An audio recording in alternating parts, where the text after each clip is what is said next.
রমজান মাসের রোজা এটা কারোর জন্য জীবনের শেষ রোজা। গত বছর আমরা একসঙ্গে অনেকে রোজা রেখেছি, তার ভিতর থেকে অনেকে দুনিয়া থেকে বিদায় দিয়েছে।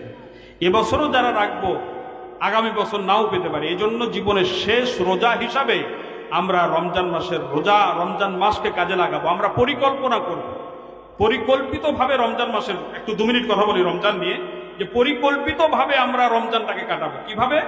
যে আপনাকে এখন থেকে একটা পরিকল্পনা নিতে হবে। আপনি তাহাজ্জুদের নামাজ প্রতিদিন আদায় করবেন। আপনাকে খাবার, সাহারি খাওয়ার আধা ঘন্টা 1 ঘন্টা আগে উঠতে হবে। ওটাকে পরিকল্পনা করবেন এবং ওইটার প্র্যাকটিস করার জন্য এখন থেকে আপনাকে শুরু করে দিতে হবে। তার 1 নম্বর গেল।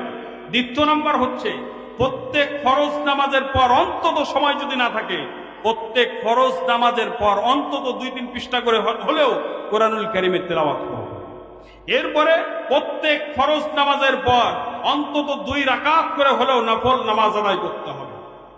এরপরে রমজান মাসে অন্তত 1 জন করে ইফতার করার সামর্থ্য যদি থাকে, বাইরের কোনো গরিব মিসকিনকে, অভাবী মানুষকে আমরা 1 জন করে হলেও অন্তত ইফতার করাবো। কারণ আপনি সারাদিন না খেয়ে থেকে রোজা রাখলেন, এই রোজা রেখে আপনার যে সওয়াব হলো, আরেকজন রোজাদারকে ইফতার করালে পারেন ওই সওয়াব, সমপরিমাণ সওয়াব আল্লাহ আপনার আমলনামায় লিখে দেবেন। সুবহানাল্লাহ।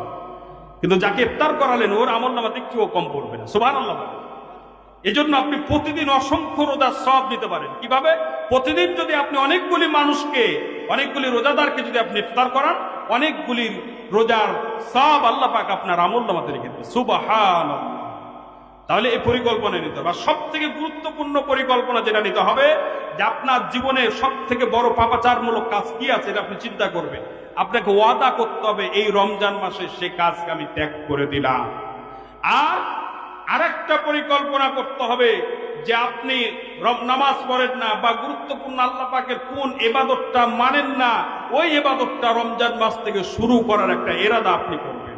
এইভাবে পরিকল্পিতভাবে রমজান মাসে আগাতে হবে।